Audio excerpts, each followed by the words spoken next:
Welcome to another episode of Table Talk.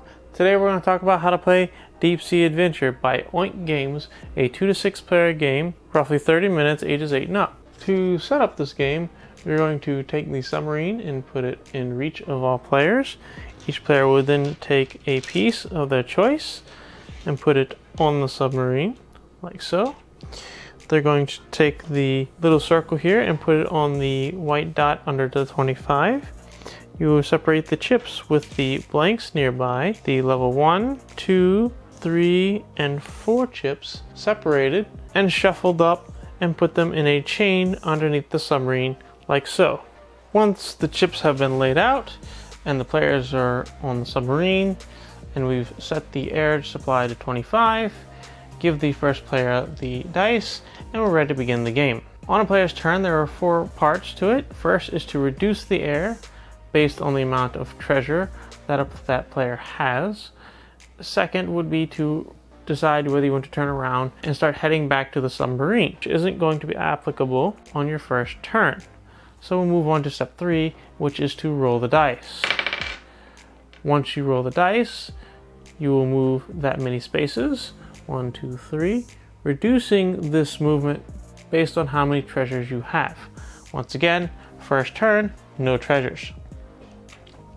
Then you will decide whether you want to do nothing, pick up the treasure, or drop a treasure. Let's say I wanted to pick up the treasure. I would remove this from the board, replace it with a blank space. I will put this on the side for me. And on a future turn, if someone lands here, they can drop a treasure here, as treasures can only be dropped on the blank spaces. Then it will be the next player's turn. They will reduce air, decide they want to turn around, roll the dice. Now, when moving, this player will skip me. When opponents move, they skip the space that you are on. And let's say this player also decided to take the treasure. Put it on the side for them. Then it would be back to me. First, I need to reduce the air, then decide whether I want to turn back around and go to the submarine. I choose that I will press forward and keep going deeper. Then I will roll the dice. Based on my die roll, I will subtract based on the treasure that I have. So I will have 4 spaces of movement. Decide to take this treasure and then let my opponent take their turn. Now they have a treasure, so the air will be reduced by 1. They will decide that they will turn around. So they will turn their piece around to indicate that they are heading back to the submarine. Then they roll the dice. Minus 1 for the treasure that they have in their possession. So in this case, they would move a total of 3 spaces. They can choose to pick up this treasure or do nothing. If they had moved 1 more, they could drop this treasure. So maybe they want to stop their turn there. Now my turn, I have to reduce the air by 2. And then I will decide to turn around or not. In this case, I probably would. And then roll the dice. Now I rolled the 4.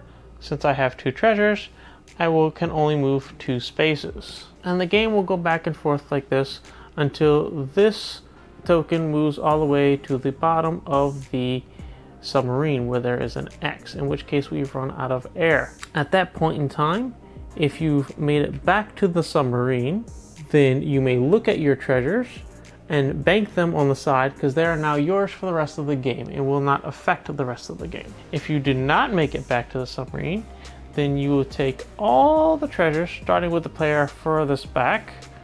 Take all your treasures, make stacks of 3 and put it at the back of the chain. And whoever is furthest back will be first to start the next round. You will reset the air. All of the blanks will come off of the board, and the chain will actually be reduced by that many spaces. So now, say in this example, the level 2s are a little bit closer and easier to get. And the game will continue like this for 3 rounds. At the end of the 3rd round, any treasures that you have been able to bank and accumulate will be your score.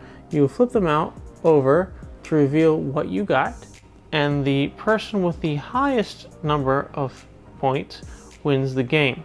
I will say that the deeper you go and the higher levels they're worth more points. Anyway, that's how you play Deep Sea Adventure. Please like and subscribe, and I'll see you in the next video. Bye bye for now.